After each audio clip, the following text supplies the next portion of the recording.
लाखों मनुष्यों में कोई एक ऐसा होता है जो भगवत प्राप्ति के मार्ग में चलने की सोचता है। नहीं तो माया वाटिका का ऐसा मनोरंजन है कि इसी में पूरा जीवन व्यतीत हो जाता है।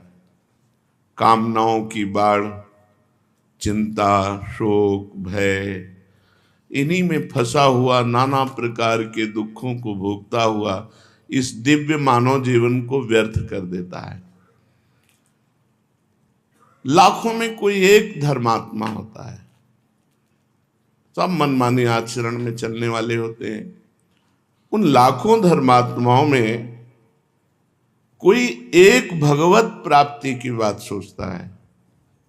आत्मबोध हो जाना, भगवान के लिए संपूर्ण जीवन समर्पित करके एक एक श्वास भगवान का नाम जप करना।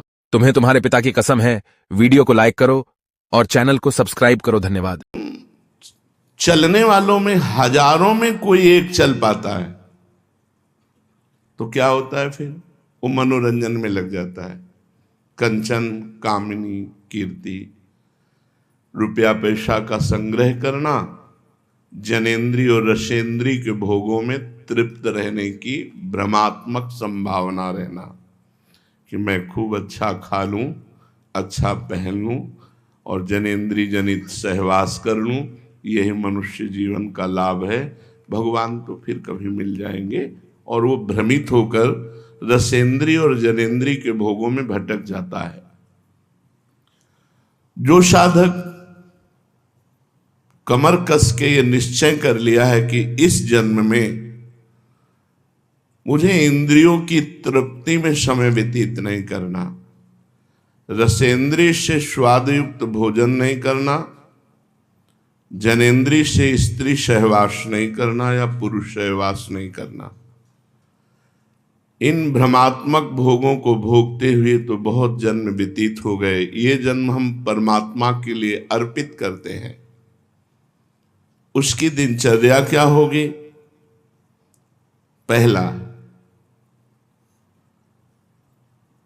किसी उच्च कोटि के महापुरुष का आश्रय।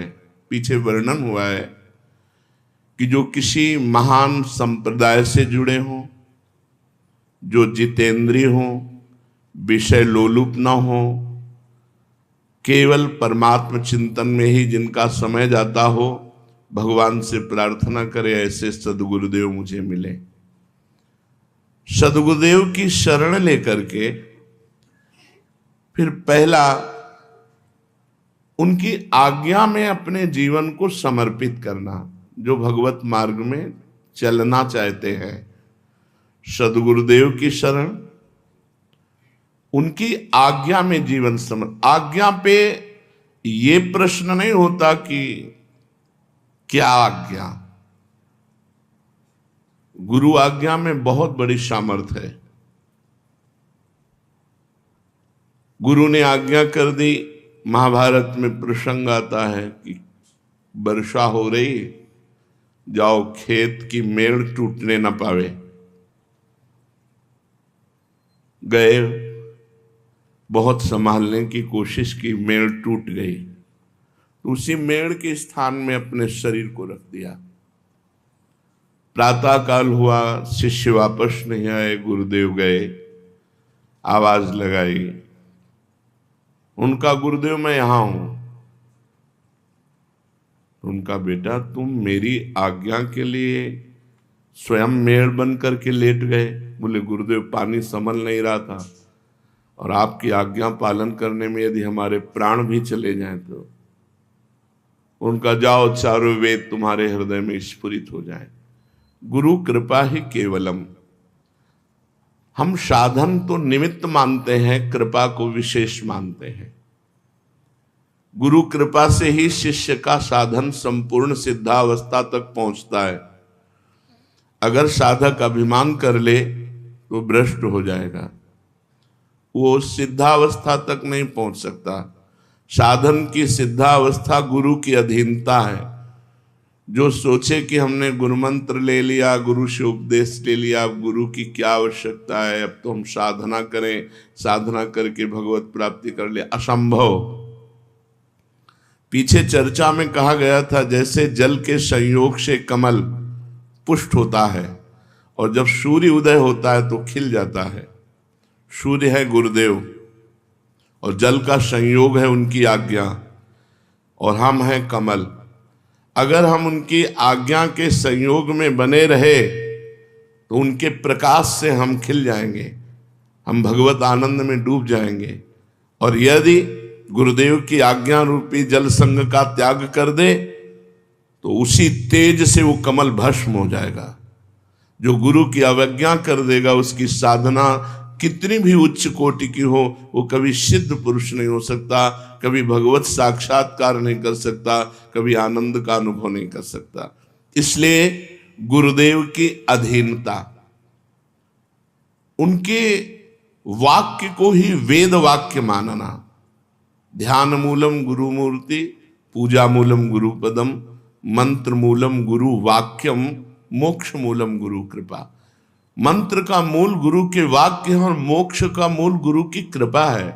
गुरुदेव मनुष्य हैं ऐसा अधम साधक मानता है, गुरुदेव अच्छे संत हैं ये मध्यम साधक मानता है, और गुरुर ब्रह्मा गुरुर्विष्णु गुरुर्देव महेश्वरा गुरु साक्षात परब्रह्म तस्मै श्री गुरुवे नमः, ये उत्तम साधक का लक्षण है कि जो परब्रह्म सामने हमारे बैठे हुए हैं, हमें और कोई अनुभूति नहीं करनी, हमारे गुरुदेव परब्रह्म हैं, उनके वाक्य ही वेद हैं, उनकी आज्ञा का पालन ही साधना है और उनकी प्रसन्नता ही सिद्धावस्था है। अब उस साधक को अपनी दिनचर्या बनानी चाहिए, नित्य स्वाध्याय होना चाहिए। वेदो नित्य मधीयताम, शास्त्र आज्ञा करता है वेदो नित्य मधीयताम, वेदों का नित्य स्वाध्याय होना चाहिए साधक को। अब जो संस्कृत नहीं पढ़े तो वेदों तक कैसे पहुंच सकते हैं? तो वेदों को ब्रह्म ऋषियों ने हिंदी शब्दों में भी अपने अपने वाक्यों में भी बोला है, तो वेद वाक्य ही है। संतों की वाणी का रोज स्वाध्याय करना, सत्संग सुनना, शास्त्रों का स्वाध्याय करना, जैसे श्रीमद् भगवत गीता जी है, श्रीमद् भागवत जी हैं, बहुत सरल भाषा में गोस्वामी तुलसीदास जी ने रामचरितमानस है, और बड़े बड़े महापुरुषों के वचन हैं। वो सब जब एक धरा है, उस स्थिति में जब महापुरुष पहुंचते हैं तो सबके वाक्य एक ही जैसे मिलते हैं। शब्दावली अलग हो सकती है, भाषा अलग हो सकती है, लेकिन स्थिति सब में एक ही हमने पाई। चाहे वो गुरुवाणी जी हो, चाहे महावीर स्वामी के वचन हो, चाहे वो आद्य गुरु भगवान शंकराचार्य के वचन हो, सब उसी परमात्म तत्व की स्थिति में पहुंचे हुए महापुरुष उसी का वर्णन करते हैं। सब महापुरुषों का एक ही सार विषय है, शरीर का राग मिट जाना, इंद्रियों को वश में कर लेना, मन को परमात्मा में लगा लेना, हो गई परमात्मा प्राप्ति। विषयों में लगा हुआ मन बंधन का कारण है और परमात्मा में लगा हुआ मन मोक्ष का कारण है। तो साधक की दिनचर्या में वेदो नित्य मधीयताम, शास्त्र का स्वाध्याय नित्य होना चाहिए।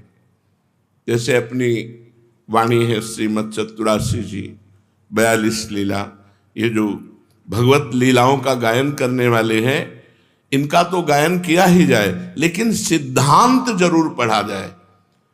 अगर सिद्धांत जीवन में नहीं है तो आप लीला गायन करके, नाम जप करके, वैराग्य धारण करके भी भोगों में भ्रष्ट हो जाएंगे। सिद्धांत तो वो मेड़ है जो साधक को फूटने नहीं देती, बहने नहीं देती, भ्रष्ट नहीं होने देती। सिद्धांत समझ लेना चाहिए। बिल्कुल एक श्लोक में हरिवंश महाप्रभु सिद्धांत का वर्णन, एक दोहे को मान लो तो उसी से काम चल जाएगा। एक श्लोक, दूरादपाश स्वजनान सुखमर्थ कोटिम सर्वेषु साधन वरेषु चिरम निराशा वर्षंत में सहजाद्भुत सौख्य धाराम श्री राधिका चरण रेणु मामिस्मरामि। पारिवारिक जनों से दूर रहो, सीधे आदेश है। अय वैरागी, अय भगवत तत्व के ज्ञान को प्राप्त करने वाले जिज्ञासु, दूरादपाश स्वजनान, जो शरीर संबंधी जन है इनसे दूरी बनाओ। यदि गृहस्थ हो तो इनमें भगवत भावना करो, मोह को मिटा दो, और यदि वैरागी हो तो भगवत भावना करके इनसे दूरी बनाओ। दूरादपाश स्वजनान। अगर कोई कहे कि फिर मातृ ऋण, पितृ ऋण, ऋषि ऋण, देव ऋण, ये भगवत प्राप्ति होते ही सारे ऋणों से वो जीव मुक्त हो जाता है और उसके माता पिता परिवार सबका कल्याण होता है। इसलिए सबका कल्याण के लिए अपने को निर्मोही बनना होगा। दूरादपाश स्वजनान। परमात्मा के सिवा, गुरुदेव की आज्ञा के सिवा, गुरुदेव के सिवा हमारा कोई नहीं। असंगोयम पुरुषा, मैं असंग हूं, मेरा कोई नहीं। पहले दूरादपाश स्वजन, ये जो घर परिवार से वैरागी होकर के मिलना, तो पूर्व मोह को जो अंदर हमारे संस्कार उनको जागृत करना, तो फिर चिंतन किसका होगा। सरल भाषा में गोस्वामी तुलसीदास जी ने इसी बात को कहा। जननी जनक बंधु सुत दारा, तनु धन धाम सुहृद परिवारा, सबकी ममता ताग बटोरी, मम पद मनहि बांधे भर डोरी। भगवान के सिवा, प्रियाजू के सिवा, ठाकुर जी के सिवा, गुरुदेव के सिवा हमारा कोई नहीं है। वैराग्य का सच्चा लक्षण पहले समझो। दूरादपाश स्वजनान, जो स्वजन संबंधी कहने वाले हैं इनसे बिल्कुल दूर, इनका परिचय भुलाना है हमें। क्योंकि हमारा जन्म जन्म से ऐसा राग होता रहा, जहां जन्म हुआ वो माँ, वो पिता, वो परिवार, वो दुलार, वो अपनापन हमारे चित्त को खींचता है। ये जो पारिवारिक मोह है यही दुर्गति का कारण है। यदि गृहस्थ है तो उससे भगवत भावना करके मोह मिटाना होगा कि इन सब में भगवान है, और विरक्त है तो दूरी बना के भगवत भावना करनी होगी। उसको नजदीकी पना नहीं कि सब में भगवान है, हम नहीं, घर नहीं जाना, घर वालों से नहीं मिलना। कभी ऐसे अचानक कोई मिल गया तो प्रणाम नमस्कार, वो भी रूखे मन से, आओ आओ, मिलना बैठाना प्यार करना, इससे परमार्थ बिगड़ जाएगा। सिद्ध पुरुषों की बात अलग है, साधक को बिल्कुल इस आज्ञा का पालन करना चाहिए। दूसरा, सुखमर्थ कोटिम, रुपये के द्वारा प्राप्त होने वाले सुखों का त्याग।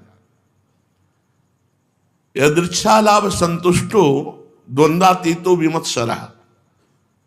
भगवान जैसे हमारा भरण पोषण करें, हम भगवान के आश्रित होकर अपना भरण पोषण शरीर का होने दें, रुपये के आश्रित होकर नहीं। अगर विरक्त होकर के रुपये के आश्रित हमारा भरण पोषण होता है या रुपये वालों के आश्रित होता है, परमार्थ नहीं बन रहा। पेट भर लो, वीआईपी व्यवस्था में रह लो, आपका परमार्थ नहीं बन रहा। महलों में राखो चाहे झोपड़ी में वास दो। बैरागी संतों की ये स्थिति रहेगी।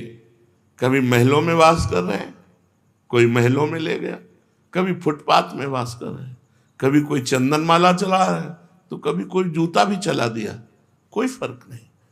कभी कोई गाली भी दे दिया, मारपीट भी दिया, तो भी उसका मंगल किया। तुम्हारा मंगल हो, भगवान तुम्हारा कल्याण करें, तुम्हारा मंगल हो। कभी उनसे द्वेष, साधु बहुत बड़ी स्थिति होती है। तो सुखमर्थ कोटिम, रुपये का आश्रय नहीं अंदर से होना चाहिए, आश्रय भगवान का होना चाहिए।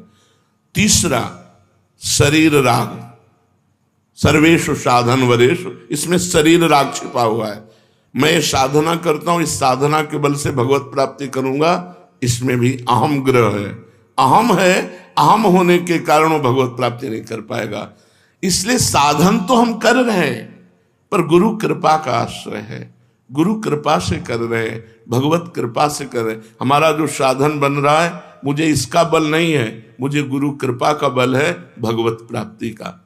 3 बातें हरिवंश महाप्रभु ने कही। सबसो हित निष्कामति श्री वृंदावन विश्राम, श्री राधा वल्लभ लाल को हृदय ध्यान मुख नाम।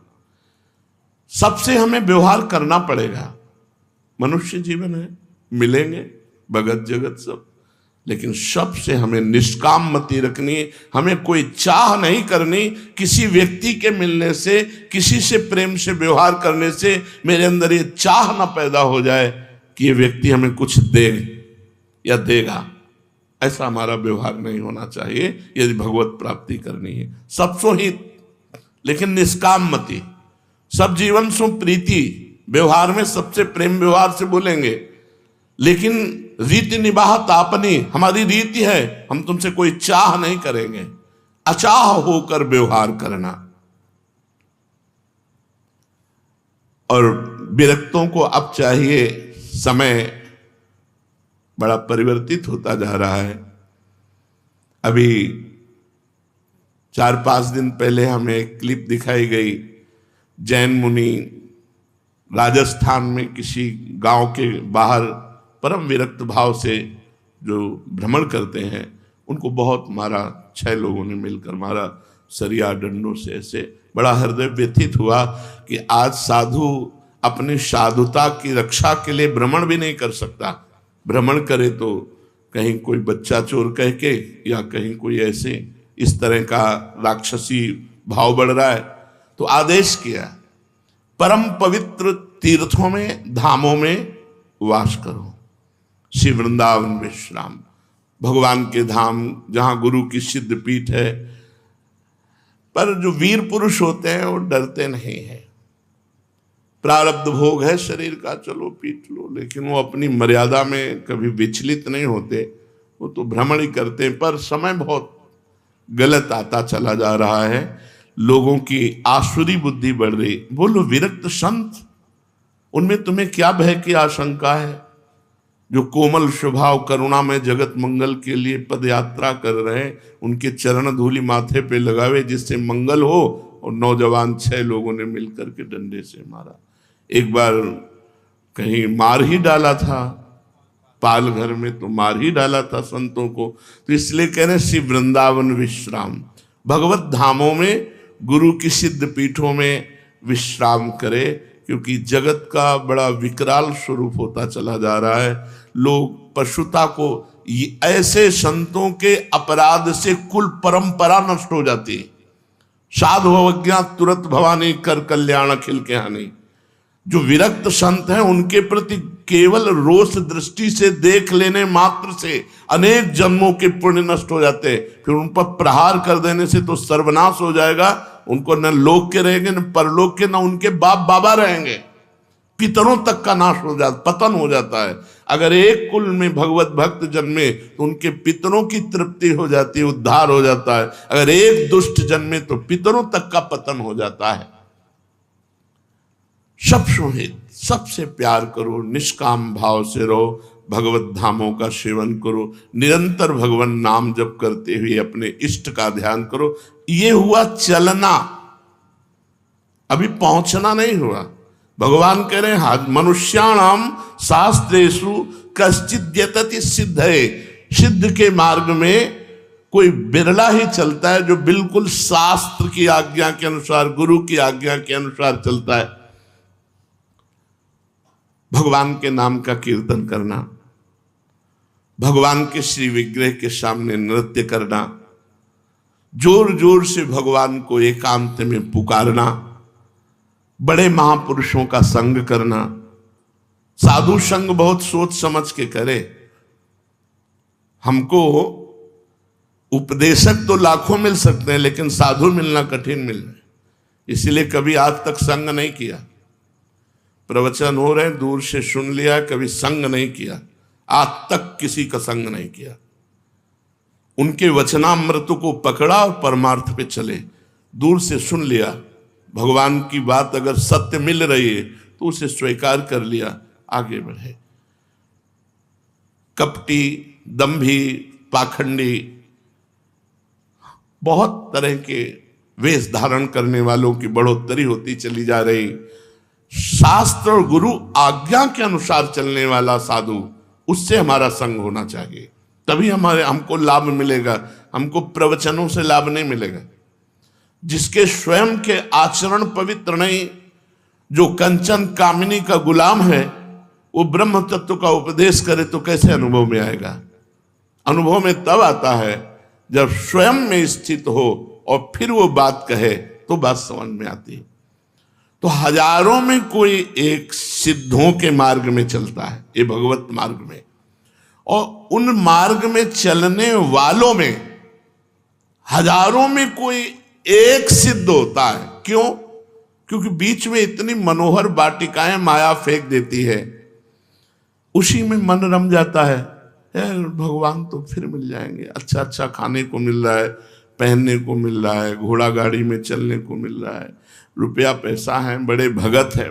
फंस गया।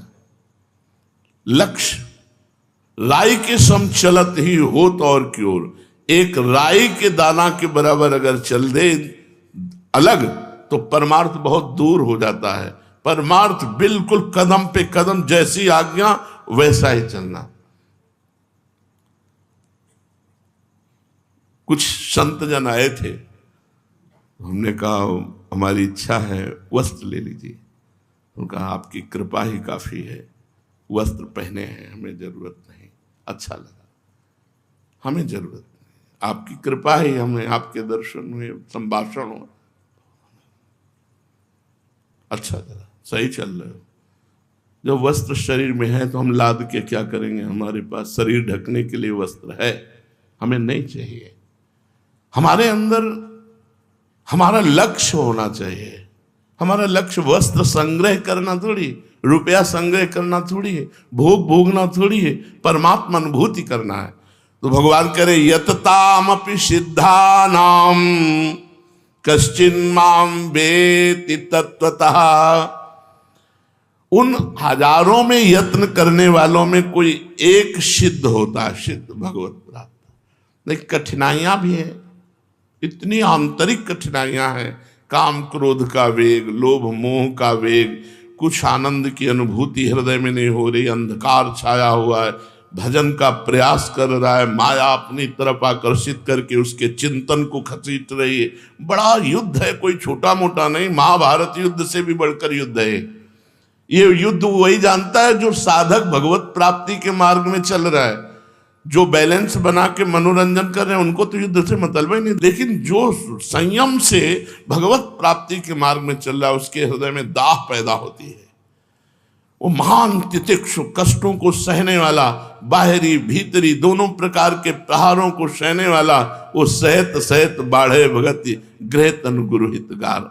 अब श्री भगवान कह रहे हैं मेरे सिवाय किंचन मात्र कुछ नहीं है, सब परमात्मा ही परमात्मा है।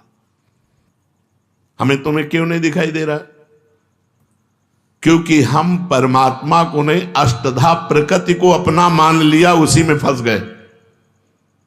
जो पंच महाभूत मन बुद्धि अहंकार, इसमें हम तन्मय हो गए।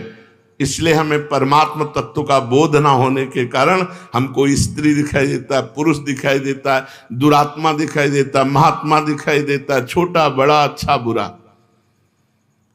भगवान ये वर्णन कर रहे हैं कि इसी में फंस गया। अगर गुरु कृपा से अष्टधा प्रकृति से मुक्त हो जाए तो उसे अनुभव में होगा मत्तः परतरम नान्यत् किंचिदस्ति धनंजय, मेरे सिवाय दूसरा कोई भी किंचन मात्र कहीं कुछ नहीं है।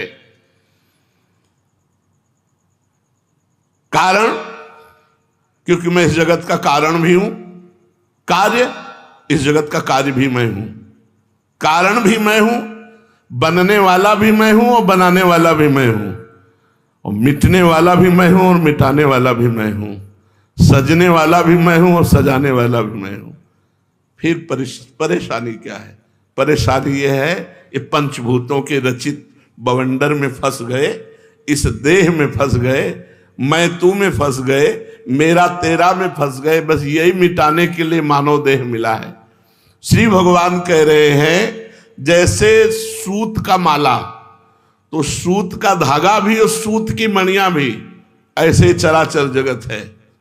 अष्टधा प्रकृति भी मैं ही बना हूं और परा प्रकृति भी मैं हूं, मेरे सिवा कोई नहीं है। सबका मूल कारण भी मैं हूं और सबकी क्रिया भी मैं हूं। बोलो क्या परेशानी?